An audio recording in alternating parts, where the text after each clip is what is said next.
going on, guys? We are back with another episode of the Weekly Anabolic. Today, as you know, by clicking on this video, seeing the thumbnail and the title, we have AJ Morris coming on the podcast. We've got him for about an hour, so we're going to try and get through as many questions as we can. But we're really excited for this one. For those of you who don't know who AJ is, he is a coach out in the UK and a natural competitive bodybuilder, and just an overall really cool dude. So we're really excited to have him on, but we wanted to get this video up and going, and then he'll be joining shortly. So, Brandon, how's it going? Good morning. Good morning, Brady. A little bit Good earlier morning. than usual, right? Yeah, it's funny. So to take you guys kind of behind the scenes, we generally film this podcast at like 9 o'clock, 10 o'clock at night, and it's 8 a.m. right now. So we're a little bit flipped right now. So don't mind us if we seem a little bit waking up into it. I got my coffee. I think Brandon's got his Yeah, we coffee. gotta get these gears turning just a little bit though. But overall, really excited for this interview. I honestly didn't really sleep last night. I was super excited for it. Yeah, same. Yeah. I was going to bed. I was like, oh my God. Interviewing AJ tomorrow. I was thinking of all the things that I wanted to say. So yeah, we're really excited for this interview. It's gonna be really cool. Yeah, man. I'm excited to see kind of the things he has to say. You know, I want to briefly cover his background. I don't want to spend too much time on his background, like his, what got him into training and all that stuff, but I do want to touch on it because I really want to get into the meat and potatoes of, his training style, why he trains the way he trains, briefly talk about diet. And then I think right now he doesn't have a coach. So I want to know if he's ever had a coach because he's a competitive bodybuilder, and kind of learn that journey, and if he's coaching himself or if he has a coach. He's also on the Trained by JP team, and so it would be cool to kind of learn a little bit about that, how that all happened, and really just hear about his journey, anything that he has to say, and just learn who he is, what he does, all that kind of stuff, because super cool dude, at least from the interactions that I've had with him. And I love his stuff. I watch his YouTube.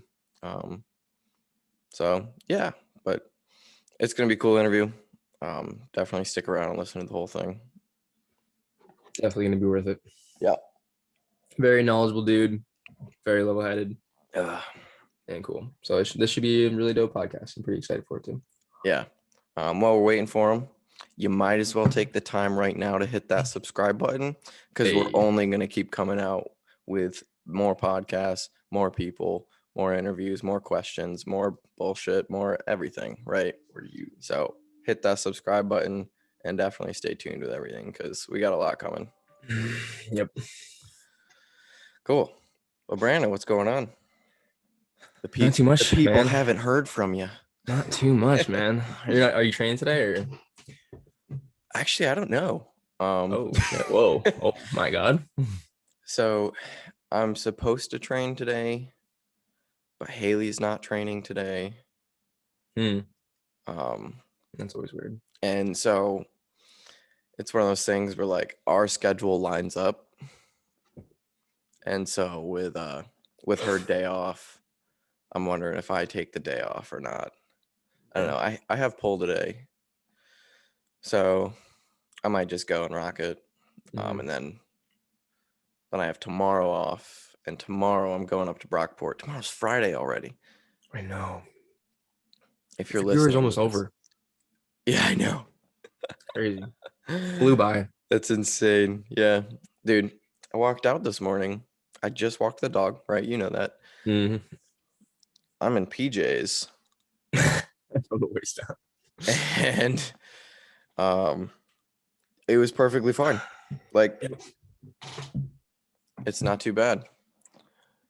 Hold on. AJ just sent me a voice message real quick. I'm going to mute myself.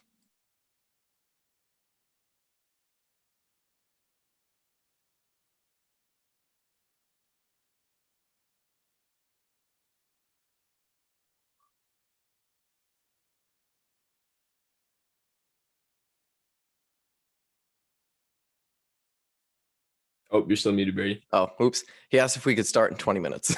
All right, word. Honestly, that's perfectly fine. We can just chat. Yeah. Yeah, because then that'll make this podcast a normal podcast time. Mm-hmm. So Sure. we'll just chat about some things. Yeah, man. You know what? Best. Since we're here, we might as well do it. Granted, we recorded just a couple of days ago, so best thing, worst thing might be a little bit difficult. But actually, I know you've got a worse thing already. Yeah, you already know what I'm gonna say. But Fucking Rose, man. start it off. All And right, so I'll respond to AJ real quick. my best thing and my worst thing happened at the same time. Basically, yesterday, my Rose, I've been hitting my posterior chain pretty hard and heavy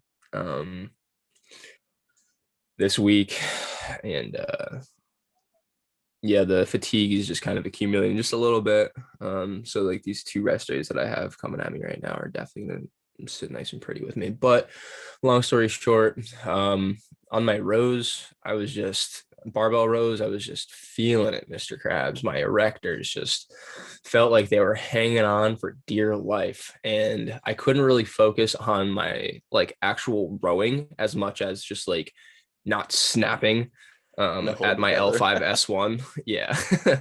um, but the good thing was is that I pulled it for more reps than I did last time. So that's good. That's a good thing, I guess. But man, was I was like, am I gonna break some shit right now? Am I gonna die? I was like, I trust myself right now, but like, damn, I really feel this. So yeah, and then I backed off to I think it was like 280 or 195, I think, after 235. And that also, my erectors were screaming even more almost. So I ended up stripping that after like 4 reps. And then I just took 135 for a ride. And that was that. It was like, fuck. Nice. Yeah, man. That's What pretty about you, good. Brady? Best thing, worst thing? All right. The past couple days? Man, I'm trying to think what the last couple days was. All right. Worst thing, I flopped my front squats again. Mm. I just couldn't get my feet set right. I warmed up right, but I just couldn't get my feet to feel right. There was literally a rep where one of my heels lifted off the ground, and I was like, "What the hell just happened?" Oh, It was yeah. like it, it was almost like I spent so much time warming up my hips, but I forgot to like warm up my ankles. Mm. And so I just had like no dorsiflexion at all. Wow. It was so weird. I don't know. It was a weird day. Yeah. Yeah. But yeah, and when that happened, it got in my head super hard, and that's why the set Yeah. just ended. I was like, I felt it lift off the ground. I was like, oh, we're fucked. Dude, I haven't had a heel come up on me in a long time. Yeah. I was trying super hard to like stay over front though, Mm-hmm.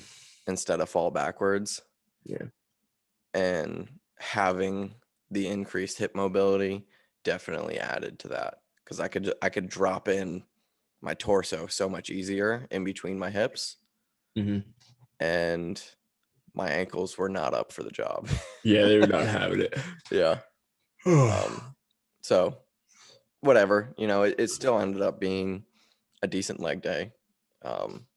I crushed myself on leg press later that session, so is what it Yeah. is. Best thing, I actually had a good push session. Good. I've now had 2 good push sessions in a row. Nice. And this time it was just because, well, I'm not going to say it was just because of this, but for one, I got a pump, which that sounds silly, but for a while, it was really hard to get like a good pump, especially out of my compound movements. I would finish a set and I still wouldn't have like any sort of pump. In this time I did, which was really cool. So that felt good. Nice. I switched my barbell overhead press for Smith overhead press. Okay. And that actually felt good. Just because I was like mentally stopping myself from barbell overhead pressing because I was being super over analytical about it. Mm-hmm. And so doing it on Smith, it just like it freed up my mind so that I could just let the bar path do its thing because it was already set for me. And all I had to focus on was control and then output. Yeah, and contract. Yeah. Yep. And it felt amazing. Yeah. It felt like I did 3 sets. It felt Nice. so good. Yeah. Yeah. Like I did my top set, and that one was a little bit weird. Because I definitely, the tricky part about Smith presses is getting your wrist set right, because you have to unrack it and then twist, Yeah. right? And so Mhm. on my top set, I don't think I quite had my wrist set right, and it felt like the bar was sitting on like the front section of my hand Yeah. instead of over center. Mhm. So that was a little bit weird. But my down set, both my down sets, were spot on. Like they felt super good. I did the same weight on both my down sets. Um, the first one I did for 14, and then the second one I did for 13. I was like, I feel good. Nice. Like I felt really good. And then I followed it up with pin press, which I haven't done a flat pin press. Wow. Okay. And which is what's programmed. I've had that in for a long time, but I actually haven't pin pressed in a long time because my shoulder hurts so bad in a flat press, or I used to. Mhm. And so I just kind of shied away from it for a while. I'm And gonna say you're still dealing with that. I didn't last session. So it's definitely at least getting a lot better than it was. Mhm. And when I did it, I PR'd. So I guess I'll take it. I haven't done the movement in forever, but I You PR'd. PR'd. That's I good. PR'd, crushed it. Like, and the last time I did it, I remember it was, the pain was coming up. So instead of like an actual rest on the pins, it was more like a tap, Yeah. right? And so on these ones, like I actually like rested it, Cool. and Cool. it felt so good. Nice. My leg drive also felt really good. Wearing the Vibrams, like, makes leg drive feel super, super good in any sort of press. Yeah. There's like no wiggle room for your foot to like move forward or back Yeah. or side to side in your shoe. So Yeah. And again, you get that great feedback yeah. coming back up through your feet. Yeah. However, on my down set, I almost pulled my hamstring. Yeah. I remember you saying that. It was so funny. Well, it wasn't funny when it happened, but because I was stuck like halfway up a rep. It was my final rep. I was like halfway up through, and I went to give it one like final push. Like I took an extra breath in, went to give it a good push, and like drove through my legs. And I just got this ping that went all the way up my hamstring. I'm like, oh shit. Mm. I Mm. stood up, it was a little tight, and then I was good. Yeah. Yeah. You're like, oh, all right. Yeah. Ironically, while I was warming up for pin press, I I nailed like my leg drive on my pin press. I think that's why I went so well. But I externally rotated so much that I like tweaked my glute for a second. Yeah. Like I was squeezing so hard and like externally rotating so hard that just in my warm-ups, I was like, ow. It was the other side though. Okay. Oh, yeah. Yeah. So all sorts of messed up things going on there. But I didn't warm up my hips prior to a push day. So, Yeah. but I it felt good to like feel leg drive. mhm, for sure. So I'll take that, Is your Smith angled or is it straight up and down? So at the old gym it's angled. At the new gym it's directly vertical, which is awesome. Yeah. So you prefer that one? Yeah. Yeah, that, and at the old gym, the bar on the Smith machine is like messed up. Like 1,000 pounds messed up? Or No, is it? like the knurling, we've talked about this. The knurling on the Smith machine bar is literally like grabbing a sea urchin. Gotcha. So if you try and press with it, your hands will bleed. Get shredded. Yeah. Yeah. And on this one, it's a normal bar. It's funny. I looked at actually told me how much the bar is supposed to weigh. And without any weight on it, it's supposed to weigh 19 pounds. 19. 19 pounds. But then I'm like, the slide pins have not been oiled in a long time. This thing is much heavier than 19 pounds. So it I don't think it was quite 45. I don't know, because some of it was just like a little bit sticky, so it was kind of like 45 pounds. It was hard to tell. It'd be interesting to see what it actually was, but whenever I'm on a Smith machine, I definitely don't try and track the bar weight into my logbook. I just say how much weight is on each side. Same. Yeah. Same. Yep. It's definitely the best way to try and keep consistency, at least. Mhm. You know, instead of thinking your bar weighs this much and then it actually weighs this much. And Yeah, that's ridiculous. depending on how well greased the slide pins are, it'll weigh differently. Mhm. All those things. So Yeah. If you're focused on how much the bar weighs, you're probably still focused on just pushing as much weight as humanly possible. yeah, you're because probably you're just scraping for pennies at that you're point. probably focused on the wrong thing. Yeah. Yeah, Definitely like focused on that thing. it's the same thing as like if you have, for a lot of people that have their home gyms and stuff, their plates weigh less or more than sometimes depending on the brand, you'll get like a 45-pound plate that's actually like 48 pounds kind of thing.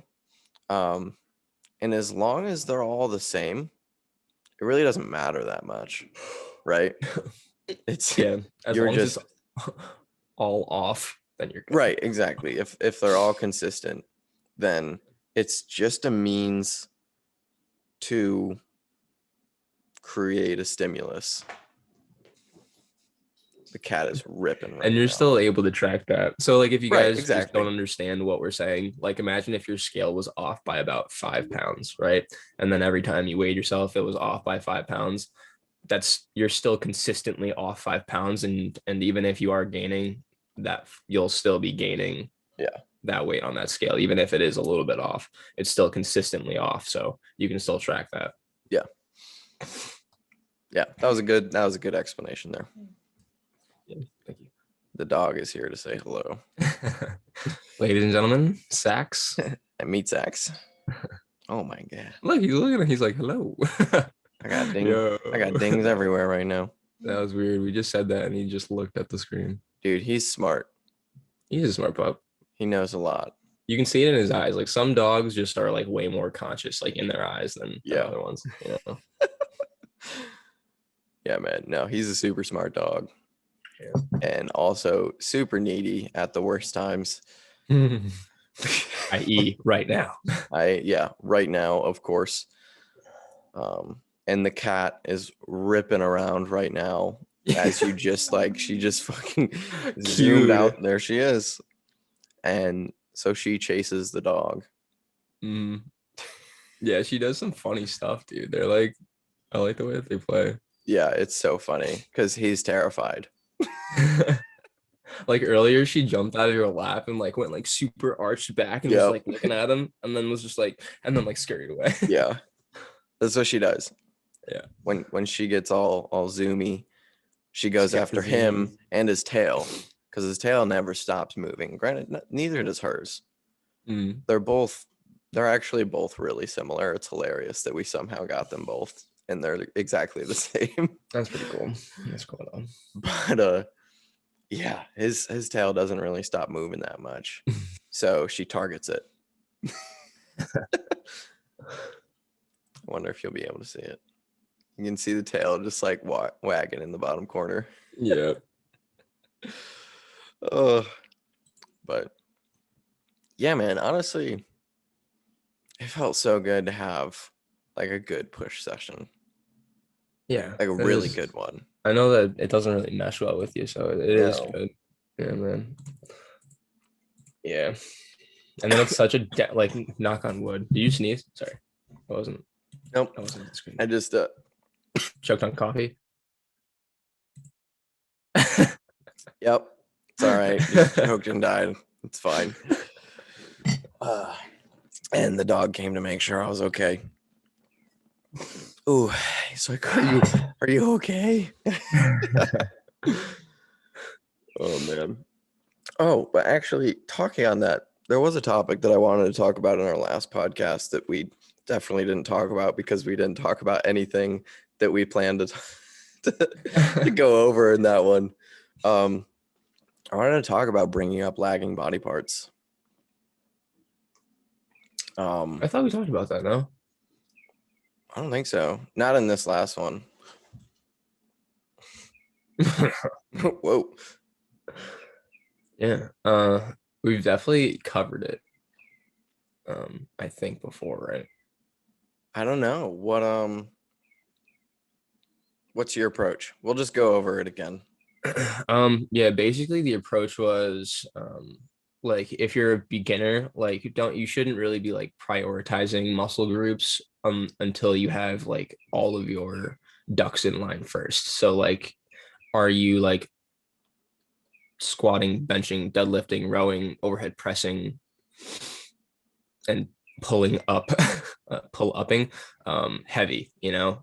Are you like loading these heavy compounds and crossing, these things off your lift, or checking these boxes, so to speak, um, and kind of really bringing yourself to that ceiling. And then once you've kind of leveled the playing field amongst all of those heavy compounds, and you're proficient enough with those lifts, and you've put on the mass, and your body parts are kind of getting much more mature than they used to be when you were a novice, and then you can start to look at and like pick apart your physique just a little bit more, and really start to specialize, and Okay. Yeah. So we talked about just growing in general and like growing for beginners, Yeah, but in terms of actually bringing up so a just doing lagging, it. yeah, Okay. Yeah. past just growing, but like actually bringing up a lagging body part. Okay. All right. So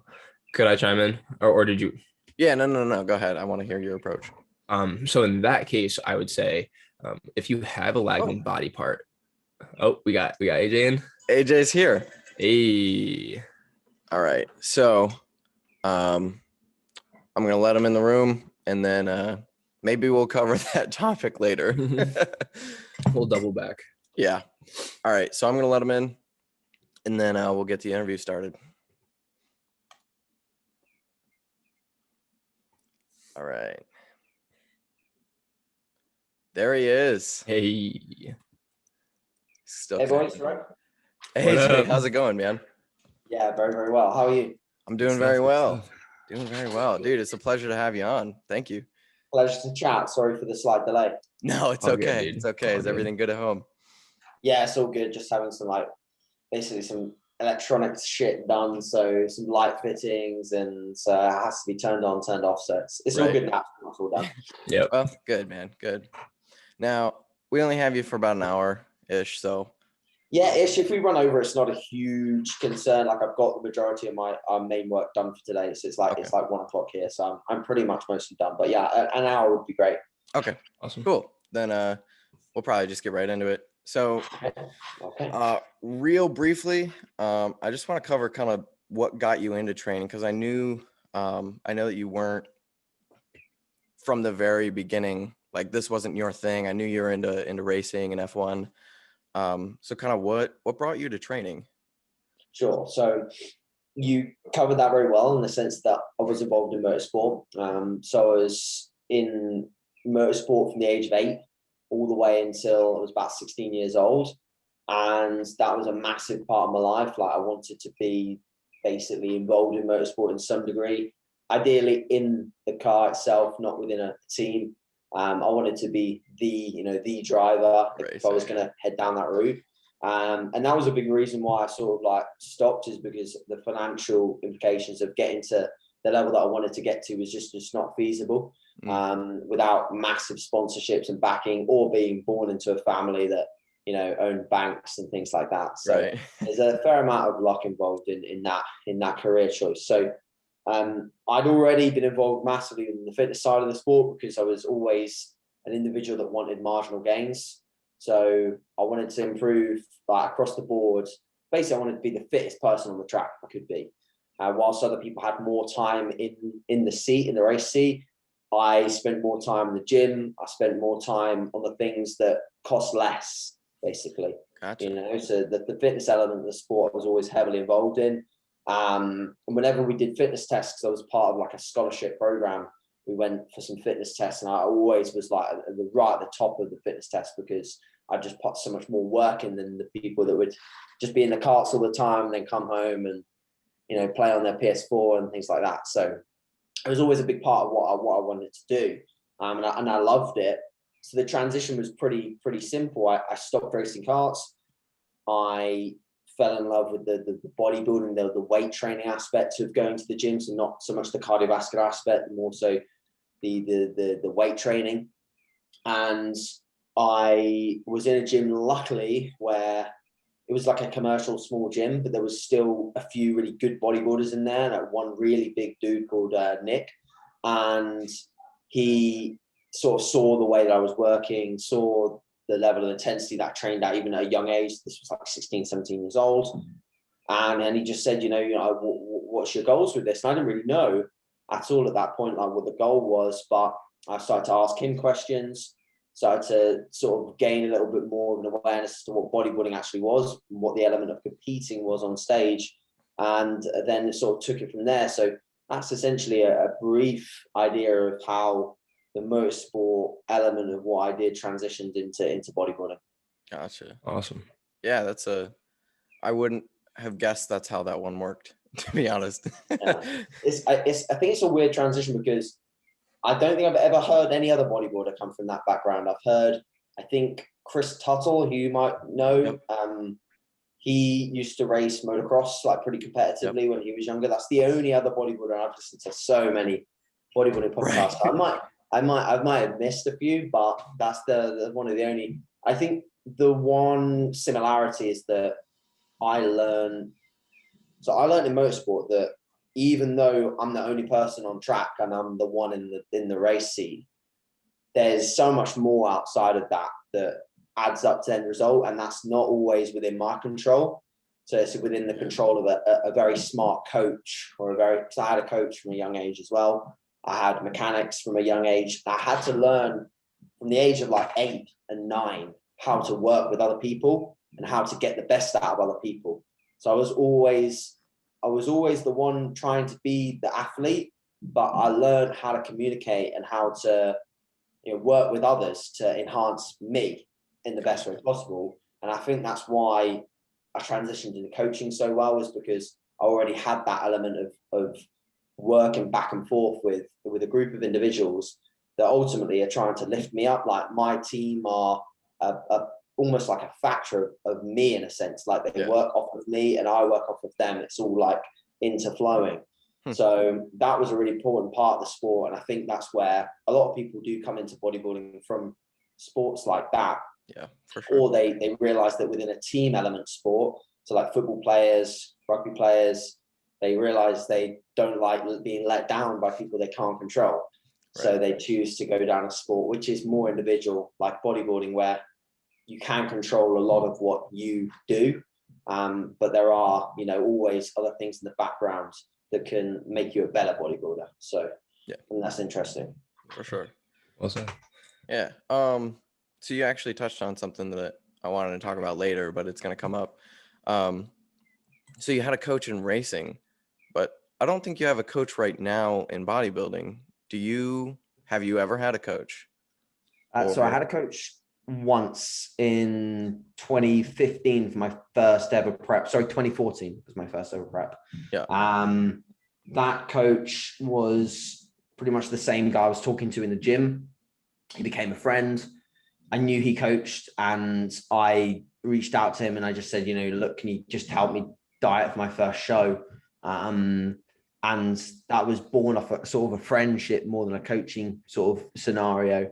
Right. And he guided me very, very well throughout that first prep. I learned a lot, but I also learned that I think this is probably from, again, the motorsport background and being someone that wants like the best out of everything. I realized that through my own deep dive into the sport in that year, learned more than he knew, because I know that sounds cocky, but I spent so much time investing in bodybuilding that I found I was more invested than my own coach. Yeah. And the difficulty that I've found, I think I'm so invested in this that I find it hard to find other people that are at the same level. For example, one of my closest friends, Cuba, he's obsessed to this at the same level of me. We talk about bodybuilding every single day when we trained together in our prep last year.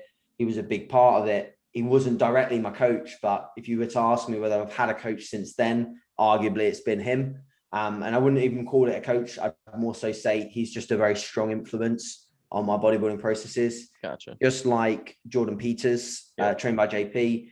He's not been a coach of mine. And in fact, me and Jordan barely even speak, but he's been a massive influence on my bodybuilding process. Massive. I would not be where I am today without specifically those two individuals. They stand out to me as individuals that have changed the way that I view bodybuilding and changed the way that I progress.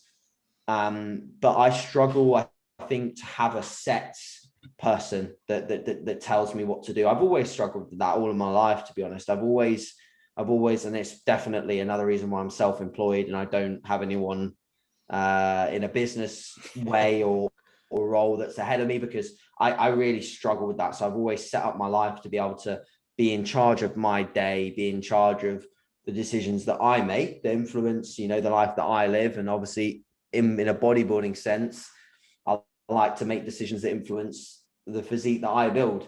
I'd rather be the one at the end of those decisions that has made a bad one, and I can at least accept that it was my fault. Yeah. Because I hate placing blame as well. It's another personality trait of mine. I really don't. I despise placing blame. And I see it online a lot these days with people coach hopping and placing blame. And I'm like, half the time, like, it's nowhere near the coach's fault. I guess there's some bad coaches out there, 100%. Yeah, of course. There's a lot of good ones. There's a huge amount of good ones now.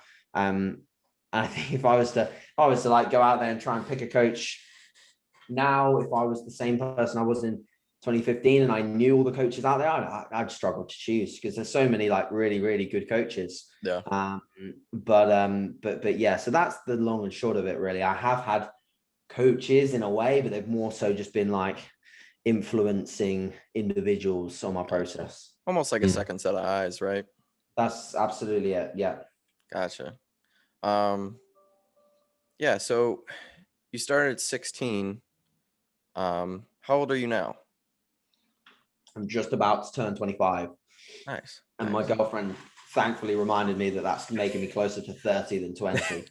Yeah, that's exactly what my That's girlfriend hilarious. does too, man. Don't you worry. They're just trying to knock us down. So we do a thing on this podcast. It's called Best Thing, Worst Thing. And basically we just go over the best thing that happened to us in the gym this week and the worst thing that happened to us in the gym this week. So I want to hear yours. Okay, Christ. Well, that's difficult because obviously the circumstances here in the UK is that we're all in lockdown. I luckily have got access to a facility at the moment, so I'm trying to rattle my brain as to, because obviously there's no one else in there, so Right. can't really be impacted by anyone else. But probably the best thing that's been happening recently for me is my hack squat sets. My leg training has just been progressing massively at the moment. So like previously in my last off season, I was on an 8-plate hack for like 4 reps. This is a hack squat that's very like easy. It's one of those that's angled at like that angle. It's not a Cybex. So don't think that I'm 8-plate squatting a Cybex. But it's so I did that for like 4, and like now I'm getting what, like way beyond. I think I got a set of 12 with eight plates and a 5 the other day. Yeah. And that's even off the back of, obviously, you know, for any listeners that didn't follow my last prep, I only finished prep in October of last year. So last year I spent all dieting, and that was, you know, my 8 plate set for like 4 or 5 was peak off season and about 10 pounds heavier than I am now. So performance wise, things are going really well. Legs and pull. I also RDL'd 215 for 6, which is again close to the best, not pounds, kilos. Yeah, I was doing the math. I'm an RDL guy. It's like, I don't know. It's just, I think it's like 485, something like that, 475, something like that. 220 is 5 plates. Yeah. So it's like something like that. So yeah, pull and legs going fantastically. The worst thing that happened in the gym, the specific gym that I'm training at the moment, has Watson dumbbells, and I don't know if either of you guys have used Watson dumbbells before, but I don't know who designed them, but they look flashy. Like they're the ones at M10 that like Ben Pekulski has used. Yeah. Like bright silver with like a nice gym logo on them. They look amazing. Mm-hmm. But you knock them back for presses. And like the first thing the dumbbell does is it just literally travels internally. So it rotates like that way, because I swear to God, wherever you grip them, they just rotate inwards. They're just heavier. And I said to myself, I'll give them a good shot. And my dumbbell pressing has gone well up until the point where I had to change facilities and go to this place. I just like literally just bombed the set, because it was just no way was I pressing them with any sort of accuracy. So yeah, a bit of a frustrating one there, but you have those sets, you know, like you sometimes warm up and you think that everything's fine and you're going to hit something big, and then drops right off. Something within that moment or within that specific unrackable weight, or especially with dumbbell presses, I find like the one thing that I've done differently with this off season is I've basically almost copied like Nick, who obviously you both know, in the sense that I don't want any assistance on the first rep or a push up. Yep. I want to be able to, every weight that I press, I want to be able to knock back and get that first rep stabilized and press myself, because I think there's a big factor in terms of owning that dumbbell and earning that weight, earning the right to use that dumbbell, rather than having it launched up for you. Yep. So I've been resetting that, but then again, you know, like when you're using different dumbbells, that first rep is so different across the board. So when you're used to a specific, you know, like the urethane dumbbells, you knock them back, you know exactly where to position them. I've got into a good knack of being able to knock it back with like what Nick does, where he almost like sits forwards and then sits back and knocks at the same time. Yep. And then like push it at the same time, stabilize, and then press. So I'd had that nailed. But with the Watsons, it's like totally different. Not going to happen. Yeah. It's like pressing for the first time again. Yeah, absolutely. But yeah, that's it pretty much for my worst and best. That's great. Yeah. Awesome. I also struggle with pressing. I think it's just like, it's one of the body parts that for me always doesn't make the most sense. Like, it doesn't make sense. Yeah. Pull and legs, I can always reverse engineer and figure out why a day hasn't gone well. And it always makes sense. But with push, I can have everything nailed. Even the warm-ups can feel immense. And then for some reason, the top or the back off on a day, you can I can just bomb out on it. Yeah. I think it's a large part down to me just being inherently a little bit more weak in the presses in general, and having less muscularity within those areas as well. So, but it's an area of improvement. I'm certainly getting better at it. So yeah. Of course, for sure. Always progressing, right? Or at least always trying to. Yeah. Brandon, I don't want to take all of the questions. Oh yeah. So AJ, you had just mentioned that top set, back off set, man. So and you also mentioned, you know, Kuba and JP and that influence that they have. I was just wondering how much of an influence they have on your training and how you kind of set up your programming and things like that. Sure. So when I got into bodybuilding, I was very much a part of like the straight set culture, where, you know, I'd do like 3 sets, 8 to 12. And typically I would follow a bit of a bro split. The start of my first ever training career, my first ever program that got given to me by a coach was actually an upper lower split. And And I followed that religiously. Again, it was very much like a straight set style, lower rep ranges on compounds, always compounds first, and then isolations towards the end with higher rep ranges. So I came from a very sort of basic setup. Now I followed that setup, with straight sets, and I dipped my finger in a little bit of, I got hold of information off Mike Zordos and Team 3 at MJ when I was gaining information on training. Those were some of the first guys that I started to really apply some of their principles into my own programming. So I started to use a bit of daily undulating periodization with some of my power lifts and some of my compound lifts. So I do like a lower rep range day on my incline barbell press, and I do a higher rep range day. So it wouldn't be like one in one session. Like it wouldn't be a high and a low. It'd be across the week. That worked really well. Made plenty of progressions on that. The only issue is that I was still running like 3 or 4 sets per exercise, and I consistently found that, like, especially with pressing, I was getting injured a lot because I was learning to train harder. So as I trained harder with that proximity to failure as well, and the intensity rising, I was getting like niggles from the amount of total workload that I was doing. You can't combine, in high intensity sets with high volume. It's just a recipe for getting hurt in the long run if you're not able to recover from that amount of total volume. So then I think I did a whole prep in 2017 with, again, a moderate to high volume approach. I learned a little bit more, started realizing that we could do things like add in down sets from a heavier set. So I'd start to do like a top set at maximum intensity, and then I'd follow it by 2 down sets. And those down sets would usually be at a lower intensity, actually. So they'd be like multiple sets, but keeping maybe 2 in the tank. So I'd just try and accrue total work. And this was when I was also religiously, a lot of people always ask me, how much volume do you do per session?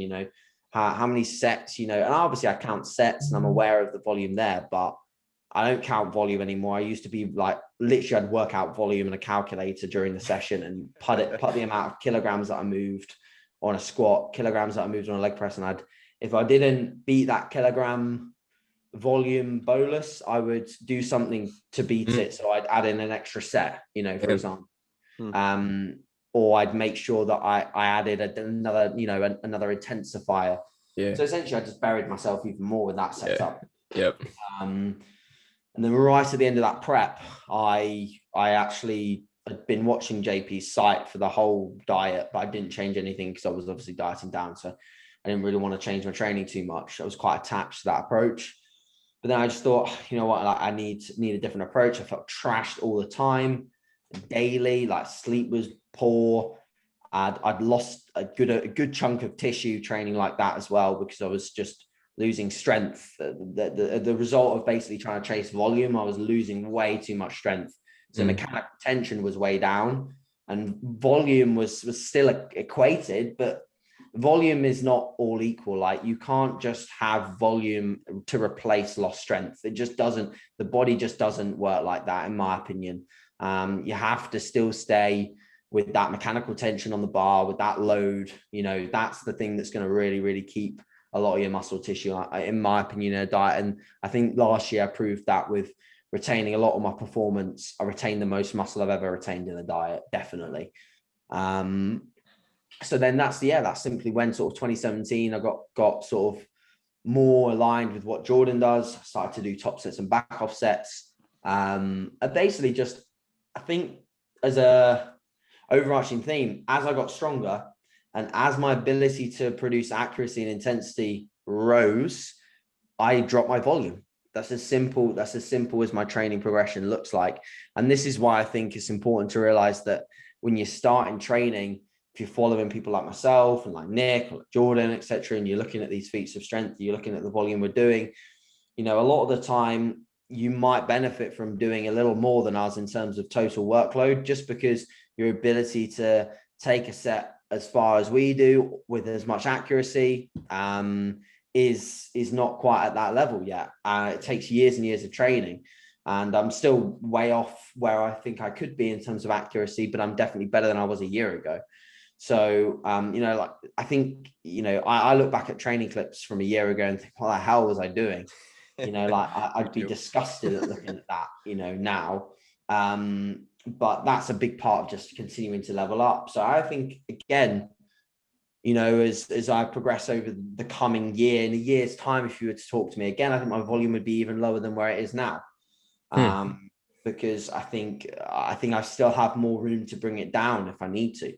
And that's just a byproduct of, again, just getting stronger. Yeah. I think a lot of us, and I definitely have done this too many times, is try to do too much. I love training. You know, I really, really do love working out, and another set is always something that tempts me, but it's not always something that's going to be productive.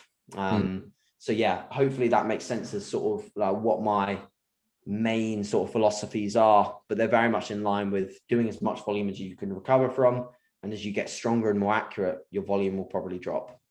Yeah. 100%. It's really an intensity first kind of programming approach. Yeah, absolutely. Can you double back on, I think you told us how you met Kuba, but how did you end up meeting JP? So Jordan, I've only met him like a couple of times, but I first sort of like got a hold of his content from actually someone that he trained in the gym that I sort of trained at, one of our first gyms, because they had a hoodie of his. So I saw the hoodie, I looked on the website, and I found the member site. And I was actually like a member since like 2016, I think, maybe even earlier than that. But I didn't like watch all of the videos. The site was very different back then. Like it wasn't a lot of videos. It was just Jordan JP, and it was very sort of basic content, not like the videos that you see today. Right. But it's still great. You know, they're still on the site if you scroll back to like the first few videos. But it didn't give you the same idea that the site does now. Like the site really allows you to see what's happening within the sets and what's happening within the volume thresholds. So I got a hold of sort of his content back then. I first met Jordan for the first time like in person in 2017 at Body Power Expo, and I just went and said hi and sort of got a photo, you know, the usual fanboy kind of approach to meeting someone. It wasn't like a regular meet. And then there was one day in 2019 where he messaged me on Instagram, just sent me a DM, just asked me whether I fancy training legs at Frontline. And obviously I was just like, yes, like I jumped to the opportunity. Yeah.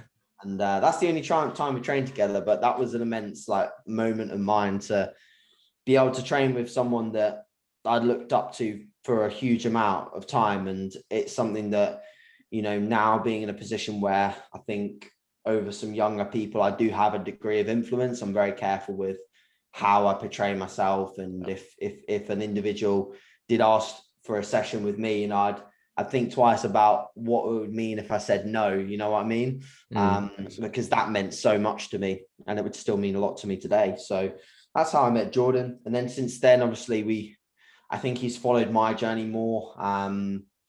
Actually, I failed to mention that actually I had him on a podcast of mine. So I've run a podcast in some shape or form since 2015. It's been called several different things, but I've run it since then. And I had him on an episode, way back like 2015. And so we did chat then. So he did know of me, I think, to an extent.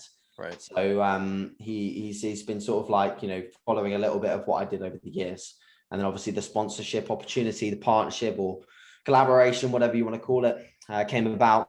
And that was just like a non-negotiable for me. It was a definite yes. So I was lucky to be able to be a part of the team, and obviously to be like pretty much the only natural athlete in a team like that is pretty cool. And I'm very, very grateful to be a part of it. So that's that. Yeah. Well, it speaks to what you do, and the training principles are the same, you know, between being enhanced or natural. You still train just as hard. You still follow the same mentality, you know, and I think that's really what is the backbone of what JP does. Yeah, absolutely. Right. Absolutely. So looking at all of your clients, you build posterior chains, dude. um, One of my favorite things. yeah, right. What's kind of like, what's your approach or your key pieces to developing like a really good posterior chain? How do you approach it? Okay, so I think first and foremost, we'll look at where this individual is actually showing weakness in their posterior chain. Is it in a specific area or is it the entire chain itself? So a lot of the time, if they're weak in one area, they're probably weak in most or most of the posterior chain could be brought up. So it ends up being a pretty well-rounded approach to try and target that issue. I personally favor the approach of training every single hip hinge that you do without a belt. As much as there's a lot of research that maybe suggests that there's some less muscle activation when you wear a belt or more muscle activation when you wear a belt, there's pros and cons and yeses and nos from all the research and literature you can look at.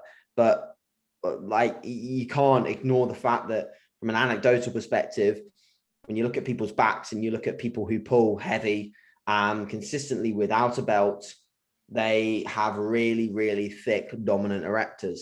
And it makes sense because, you know, you're using your erectors to stabilize that load as it passes through a range.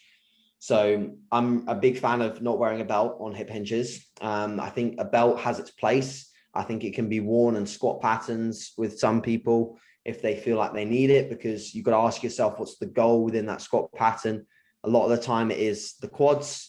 So when we're not looking to directly use or build the erectors in a squat pattern, a belt, in my opinion, can be used, because if you're bracing still efficiently and you're safe, it maybe adds a little bit more safety to that movement pattern, which is focused on the quads. Whereas on a hip hinge, the goal is erectors. So we actually want to remove anything that's going to take away stimulus from that area. So I'm a big fan of that. In a program itself, I would have at least one hip hinge, which is, you know, taking you through a good stretch on the hamstring. So for example, a stiff leg, an RDL, maybe a conventional deadlift if we need it at some point. There's pros and cons. I think you've got to run a conventional for a short blast and then replace it with something like an RDL, because the systemic fatigue, if you're strong at conventionals, is huge. It doesn't just smash you for that session itself. It smashes you into other sessions as well if you're not smart with your overall recovery. Then I would also have a row that isn't chest supported at some stage in a pull session. I would probably favor one day where you hip hinge and one day where you focus on the unsupported row. I think hip hinging and then going into an unsupported row as a secondary usually means that you're not focusing as much as you need to on that unsupported row, and it becomes a little bit of a movement that you don't try and progress as much as you should. Whereas if you go into the session and the goal of the day is a bent over row, or the goal of the day is an easy dead bar row, you're bound to load that one up like it means everything, because you want to treat that as the money movement. Yep. So I think that makes a massive difference as well. So that's the kind of like programming aspect of things. Other than that, obviously, I'm big on reviewing execution. So with all of my clients, whenever we go into any sort of specific phase with training, we'll make sure that we're focusing on biasing execution towards what is the focus. So especially with training the back, we've got to look at where the elbow is finishing for specific points of the back that we want to target. A lot of the time, people's elbows finish in the same place the entire workout, and that's not making sense when we're trying to bias lats, upper back, rear delts. You know, so we need that elbow to finish in the right spot. We also need, in my opinion, if you're doing a hip hinge or any unsupported row, a prerequisite of doing those movements for posterior chain development is in bodybuilding is an eccentric loading aspect of the lift. So making sure that we're standardizing that transition into the eccentric, and we're not rushing or dumping the bar. It's very easy, and I do see its place in terms of like touching a new weight, or, you know, challenging yourself for a double or a single, something like that, where you might dump the weight a little bit faster. But for the most part, when you're working in your normal sets, your eccentric should be on the money, in my opinion. Yeah. Not only for safety, but also for from a hypertrophy perspective. Yeah. I just think that makes a huge difference. Other than that, and that's realistically about my main points in posterior training. From a body composition point of view, you're never going to build like a big, thick back. If let's say you're coming from a place where your back is really paper thin and you've not got much slabs or density on it, like you have to push body weight with all of these programming tweaks. You can't just make these programming tweaks and stay the same weight and expect your back to blow up. You've got to get heavy. You got to get strong. Find a consistent rate of gain that keeps you in relatively good shape, but keeps your weight climbing on an incline, and basically keep pushing until you get to a relatively uncomfortable spot, and then clean up some body fat and go again. And it really is as simple as that. And that rinse and repeat process just works. It just works. It's proof in the pudding. It works time and time again. And as much as sometimes it gets pretty uncomfortable up at the top ends, like I'm pretty much at the top end now. I'm very close. It's not that comfortable. I don't particularly like the way that I look massively, but I know every training session I'm just crushing PBs, and that's all I really care about at the moment. So I don't really look at myself too much. Right. I don't really look at myself too much. I just look at the logbook and I just look at the progressions there, and I sort of put my blinkers on for everything else. I think that's a really important mindset, sort of flick of the switch to have when you're in progressive gaining phases. Yeah. So you're an advocate for mini cuts, right? Mm-hmm. Yeah, I am for sure. I think they're overused. Yeah, and I think they're a crutch for a lot of people. Like the least amount of time that I'd have someone in a surplus realistically for a phase would be like 25 weeks. I don't think I have people in a surplus for any less than that. A lot of people expect that a mini cut will come after like 12 weeks of gaining. And it's just not like, I'm also a really big fan of doing some periods of time where you don't actively lose or gain body weight and you hold a specific body weight. I'm not a fan of doing this for a long period of time because I think you just do spin your wheels. Because that hypertrophic stimulus of eating in a surplus is needed really in the long run to gain new muscle tissue. But when the direct goal doesn't need to be fat loss imminently, but you've gotten a little bit watery and a little bit soft, holding food, and especially if digestion's starting to tip over the edge, it's not bad, but it's starting to tip over the edge, it's not that good, then just simply holding food for a period of simply 2 weeks and holding body weight for 2 weeks, it can do big things in terms of just giving you a little bit more of a clean slate to keep pushing, rather than saying, I'm a bit soft, digestion is a little bit bad, diet for 6 weeks. So then you go backwards 6 weeks when you could have just held for 2 and then continue climbing. Pushed again. So I'm a fan of that, but you just have to be like strategic in terms of when you use those things. Like you can't just keep throwing all the tools at specific moments in time, where in reality you just probably most of the time can just stay in the surplus that you're already in, because a lot of people just cop out. So yeah, that I am a fan, but there has to be a reason, and there has to be an end date for it as well. Like a lot of people do end up, and I have clients unfortunately that do want to stay in mini cut phases for too long because they get very attached to the dieting process. They like seeing the changes. So they're like, I don't mind doing another week. When in reality, it's just not. There's no reason why they should need another week. They don't require it. So we pull them out of that phase back into another gaining phase. Gotcha. A rinse and repeat kind of process. Yeah. When you leave a mini cut, do you go straight back to the previous, intake mark, or do you kind of titrate back up? So definitely a titration, because one of the reasons as to why we would have done the mini cut is to remove some of the digestive processes and like distress that would cause by the high food. So if we were to go straight back up at the end of a diet, what would most likely happen is we'd hit that limiter really quick again. Mm-hmm. As much as we'd refreshed, we've got now a clean slate of, basically like, you're going to have some down regulation from a metabolic standpoint on the way down. So that previous surplus, and of course, from a basal metabolic rate perspective, i.e. body weight's dropped, you're going to require less total energy intake to be able to sufficiently gain body weight. You could argue again, yes, you'll be a little bit more sensitive to glycogen.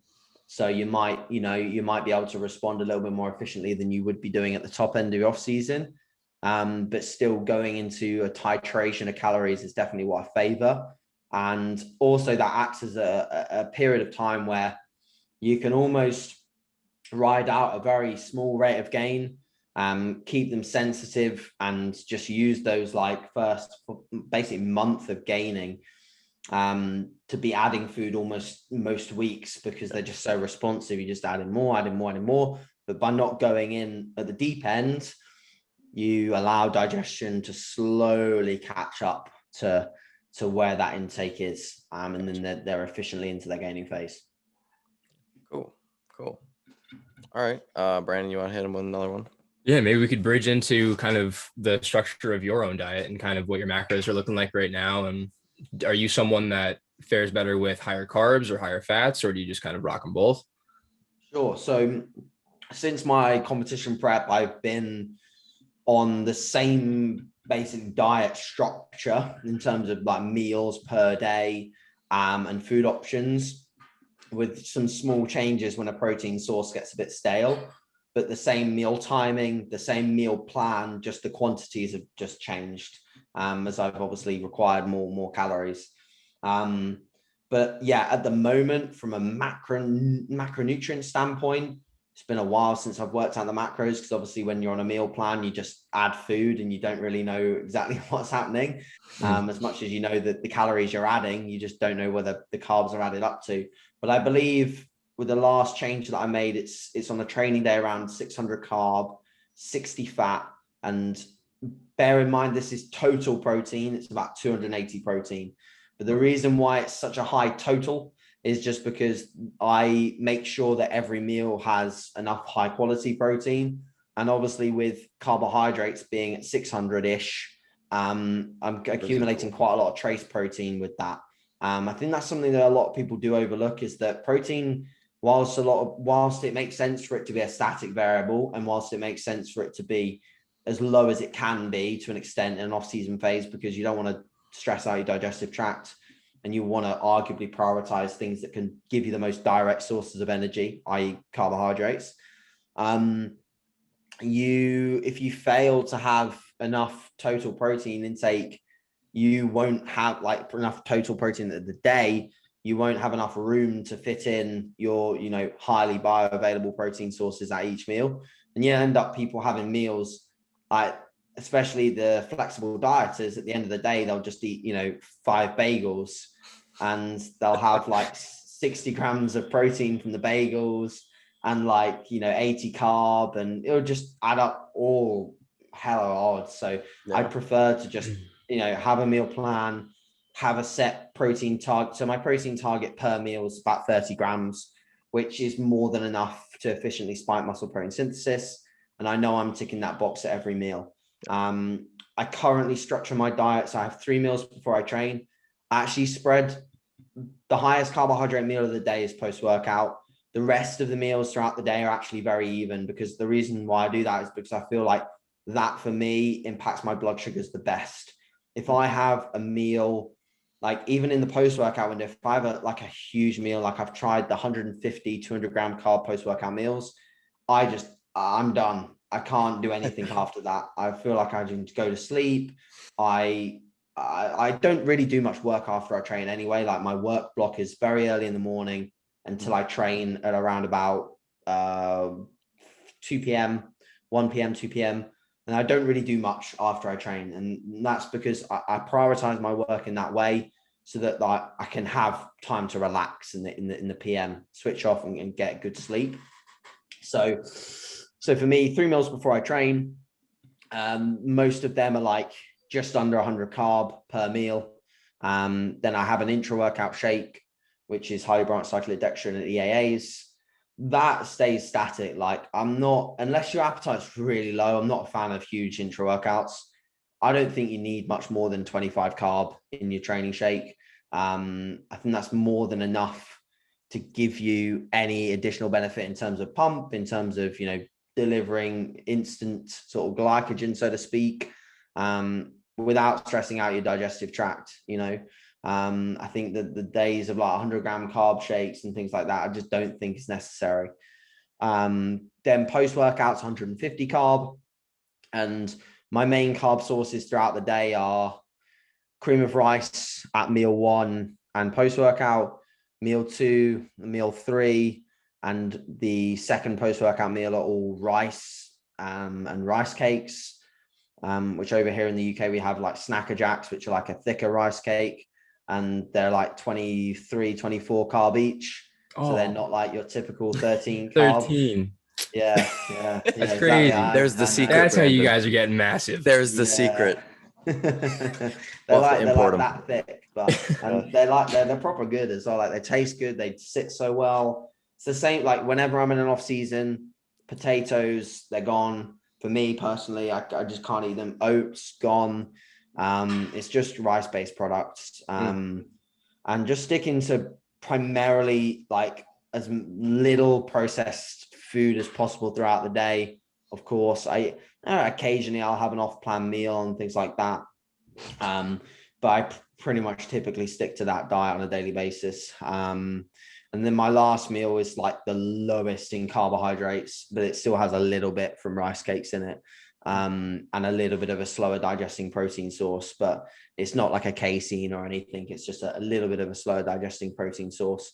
And I usually couple that with, so my throughout the day, apart from pre-workout where I add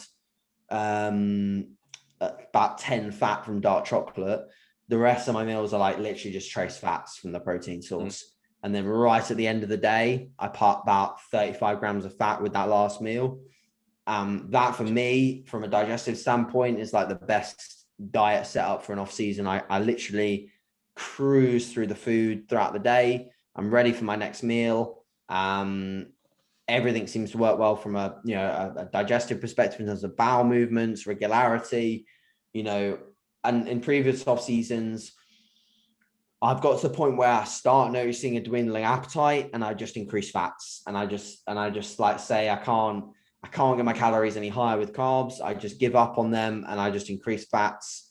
And that's been my main mistake, is that I've just tried to like push up things that just basically clog up my system. Yeah. I've tried like, the slightly lower carb and close to 100 grams of fat, even on training days. And I just can't eat that kind of like diet. I think as a performance-based diet, your fat should be moderate to low on a training day, carbs should be high. And then on a rest day, carbs should be, moderate, fat should be moderate to high, a little bit higher on a rest day. Again, getting some more essential fatty acid sources. So I'll include like some salmon, some more nut butters, dark chocolate, even some seeds on rest days occasionally, just to get a little bit more of a plethora of fatty acids in my diet. And that's really it. So it's pretty simple, but I think the biggest thing this off season has just been consistency with a meal plan, higher carbohydrates, keeping the fats low until the last meal of the day, and not having a crazy amount of carbohydrates post-workout. That's pretty much been the things that I've learned and the changes that I've made.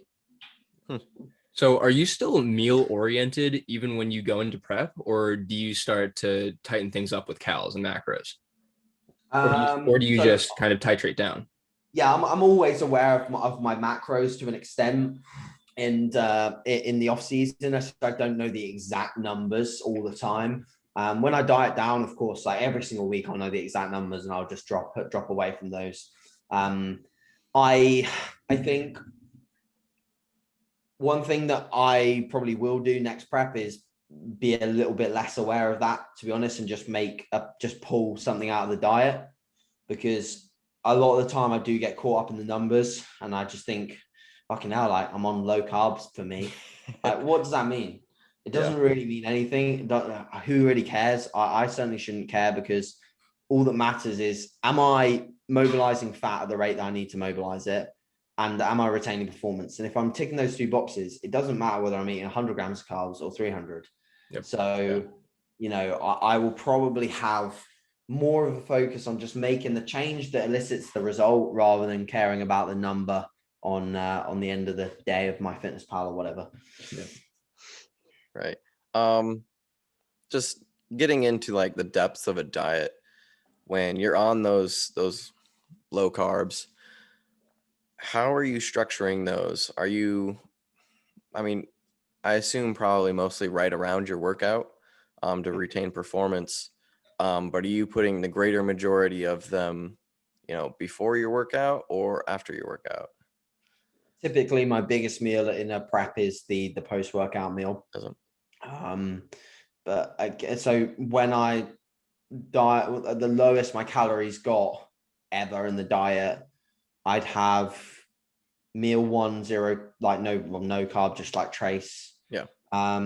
Meal 2 was pretty low. It was like 30, 40 grams of carbs. Then pre was always about 60, 70 the whole prep. Intra was always in the whole prep, never took that out. And I'm a big fan of that as well. 25 carb the whole way through. Post-workout usually was, I think, always 100 grams of cream of rice. So that literally didn't change the whole prep. So that's about 80 carb. So that literally didn't change the whole prep. And that had a little bit of berries in it. So it was probably like 85, 90 carb the whole prep. I saw that. And then I actually didn't. So at the moment I have post-workout, another meal, and then pre-bed. But in prep, I took out that middle meal because it's a meal that comes quite close after that meal anyway. So I actually just removed that meal partially because my food was lower, and my protein wasn't as high as it is now. Didn't have the need for it, so I just left like 3-hour gap between post-workout and then my last meal of the day, which I ate quite early. So I got an even bigger gap nicely between the pre-bed meal and sleep. And that meal was always like, again, back to nothing, back to no carb. So that's kind of typically how it looked. So I had a couple of carb meals before I trained and most of the carbs post-workout. Gotcha. And you were just doing steps as your cardio, right? Yeah, that's right.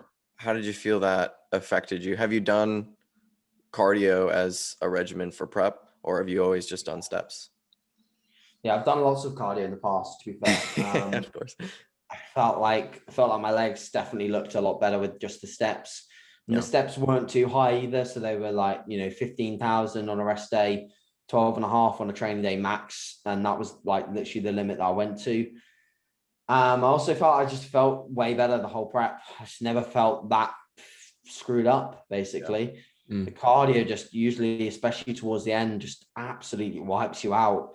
That period of like the more time I think you can spend in a parasympathetic state, the better when you're prepping, because your body's so easily driven into that fight or flight state when you're in that environment. Is that if you can spend as much time out of it and in a relaxed environment, i.e. going for a walk in nature, is a lot better than plugging away on a Stairmaster. Yeah. So I think I was a lot less stressed. My body showed that. My efficiency of mobilizing fat was better.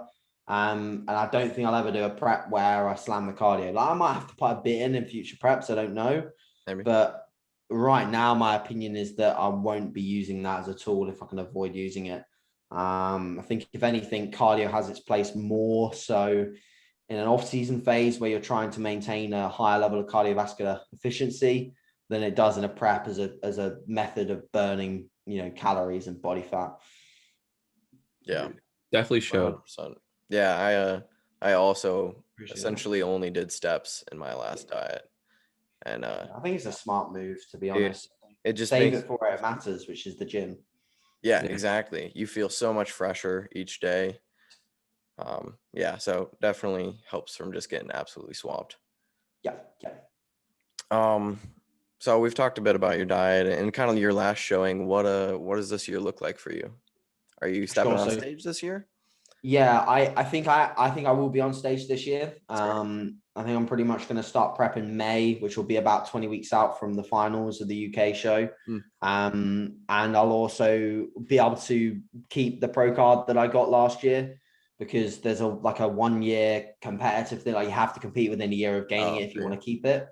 So I'll keep that PMBA pro cards, and I'll go and do the COVID permitting, I will go and travel and do the European show that I did where I gained the card, and I'll just do that as a pro athlete.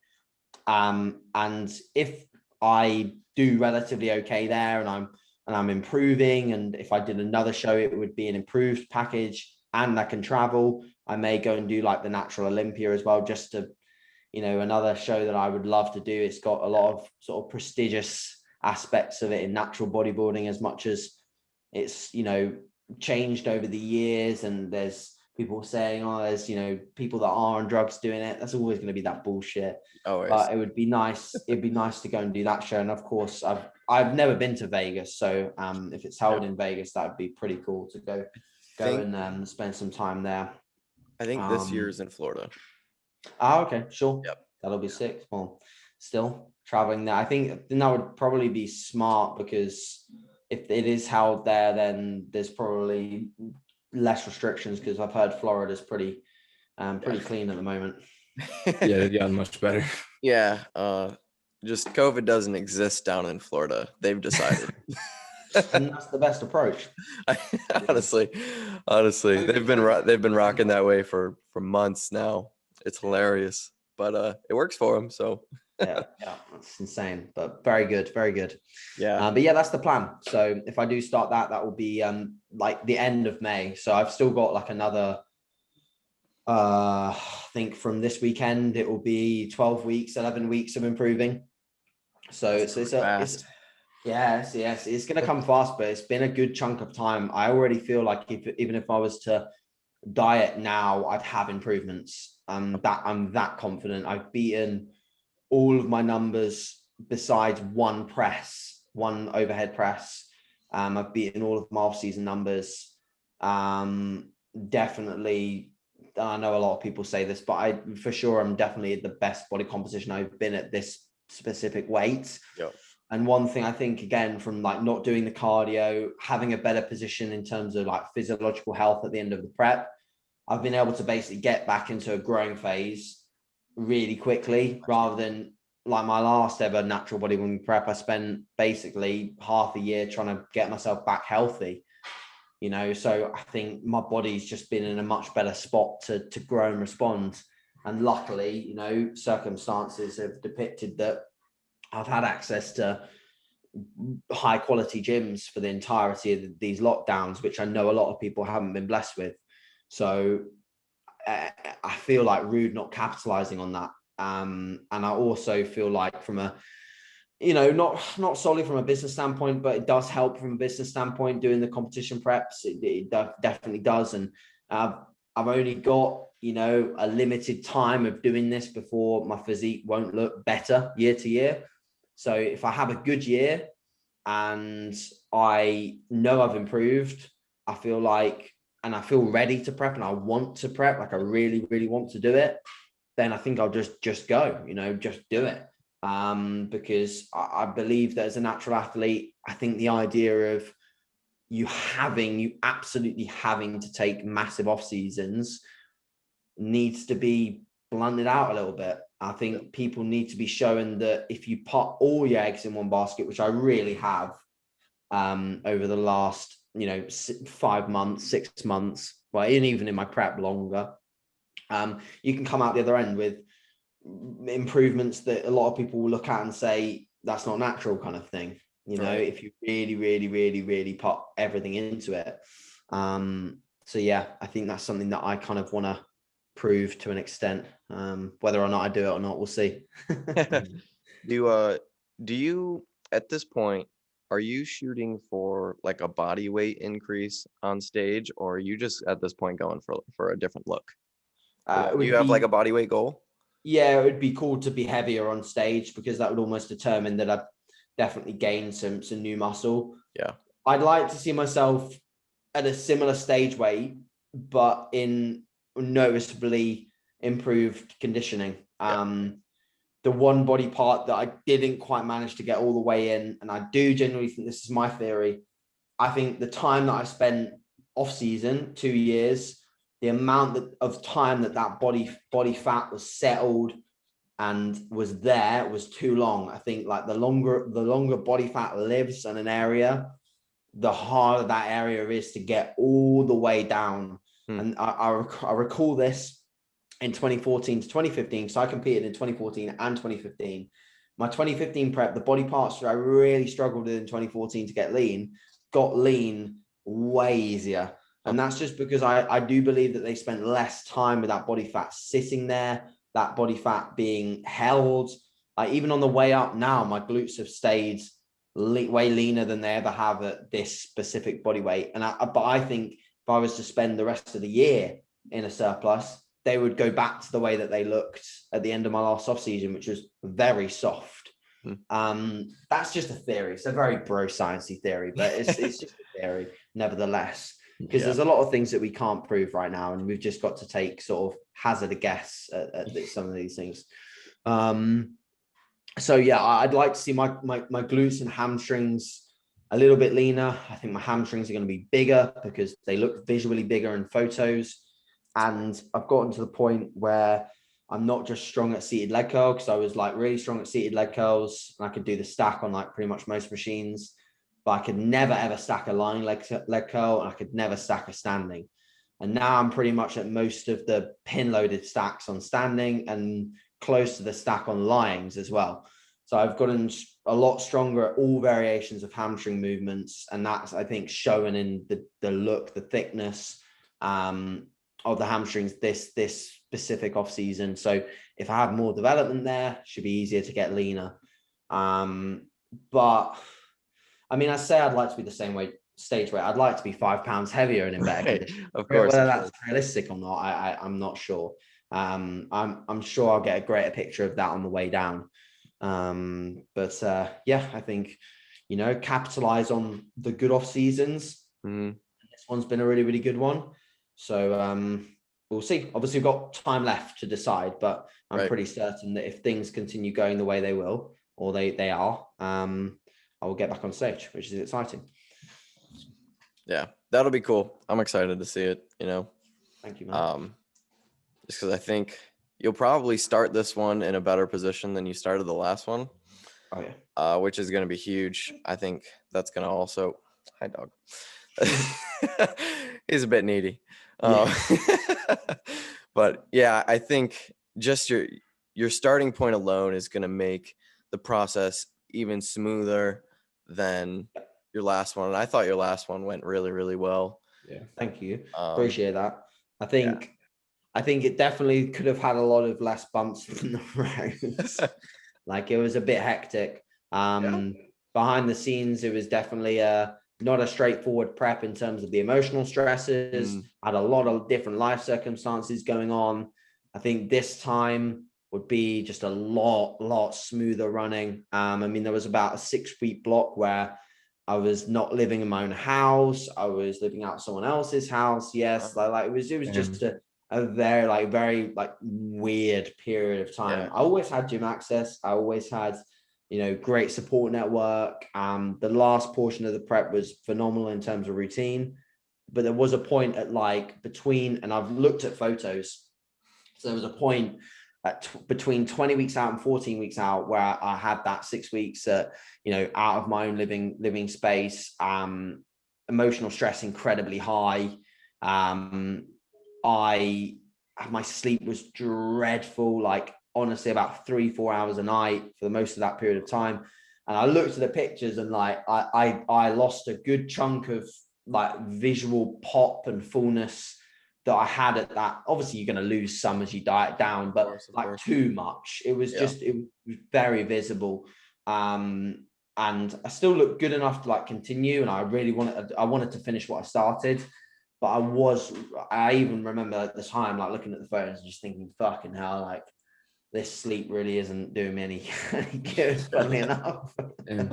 But yeah, you turn that around and manage to get a good year out of it. But I do think that muscle retention will be a lot better this year if that it will be, you know, that's not going to happen again. But you know, Right.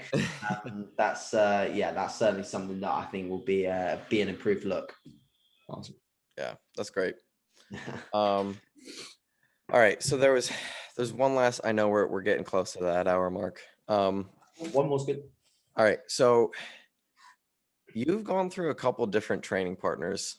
On a previous podcast, Brandon and I were talking about just it's difficult to find a good training partner. For sure.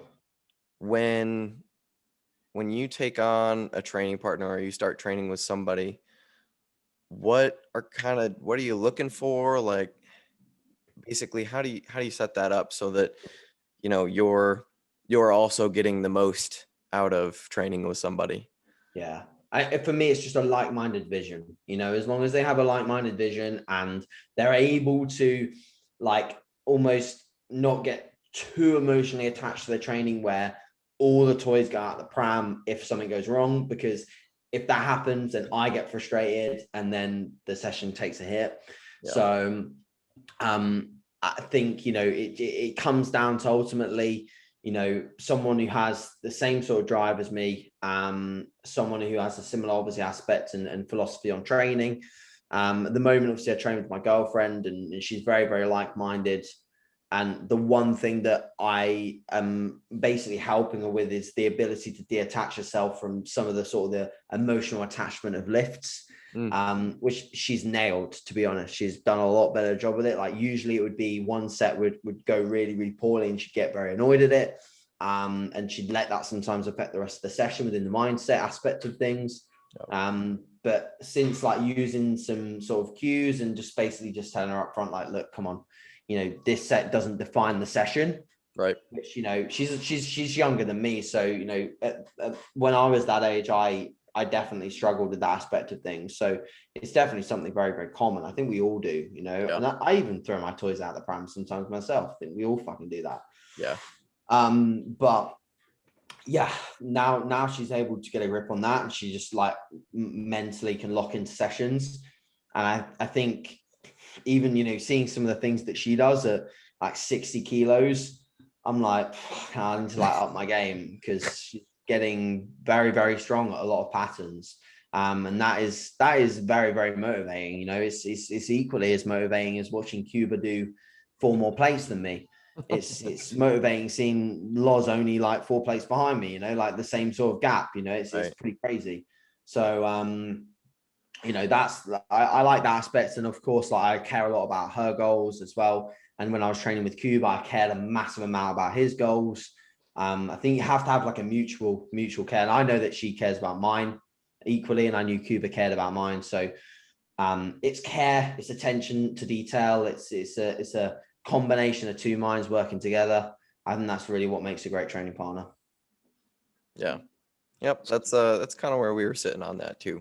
We just haven't found anybody to train with. Are you guys living in like separate locations? Yeah. We're like 6 hours from each other. Oh shit. I could travel to like pretty much the whole length of the UK with that then. Next time. Yeah, we're in the same state. Yeah. That's insane. America just blows my mind in terms of like the travels. I remember I recommended a gym because like there was a lot of like snow closures in Houston recently with gyms. Yep. And I recommended a gym to a client that was in the same state and it's like 4 hours away. Did you recommend how come it's not like Destination Dallas? Yeah. Yep. It's so far. It's so far. Like that's a little bit too far. Yeah, I just can't contextualize that, but that's mental. But yeah, like I think you maybe will find someone on social media, or you might find someone in the gym one day who gives you a really good spot or something like that. Yeah. It's rare to find though. It's very rare to find. But sometimes solo training for a while is a good thing. You definitely get to learn like how you like to train. I think that's important to learn first. Like learn how you like to be in the gym, your own little routines, your own little OCD kind of little habits that you do. It's good to form them like yourself before you have someone else come in and sort of decide the way you train and, you know, Right. for you kind of thing. Yeah, Yeah. 100%. Brandon, I don't know if you got a quick one for him, or we can let him go. That's about it, man. Holding him hostage. That's about it, dude. I think that was an awesome talk, man. Thank you. Thanks for coming through. Seriously. It's been a Oh, it's pleasure my having pleasure, you on, guys. man. I like doing these a lot, and happy to sort of come on, and hopefully the listeners do enjoy it. Yeah, man. Yeah, I think they will. We covered a lot of stuff today, so Yeah. hopefully they get something out of it. We seriously greatly appreciate it. It was awesome chatting with you, and Perfect. hopefully we can talk later. Well, Yeah, man. yeah, guys, chat soon. Let me know when it's up, and I'll share it on all of my socials and stuff. Oh man, it'll probably go up next weekish. Okay, perfect. All right, then. Catch you alrighty. soon. Thank you, All right, man. AJ. Thanks for coming through. That was awesome. That was awesome. That was a really good talk. Yeah, that felt good. Yeah. AJ's awesome. Yeah. Such a good dude. Well, guys, we hope you enjoyed that. That was a nice little taste of the UK there. Yep. And everything that they're kind of about. And they share a very similar mindset as us as well. So that was really cool. Just kind of getting to see it, in action, because AJ kind of did just prep and he's heading into another one, as you guys just heard. So that was an awesome call. And we hope you guys really enjoyed that just as much as we did. Yeah, that was great. If you guys like that, and you want to see more of it, let us know. If you guys have any recommendations of people you want to bring on the podcast, shoot us down in the comments who it is, and maybe we can get them on. Until then, hit that subscribe button so that you guys can keep seeing these videos as they're coming out, because they're going to keep coming. Every Tuesday, Thursday, we got videos. So thank you. We appreciate you guys, and we'll catch you in the next one. Peace. Peace.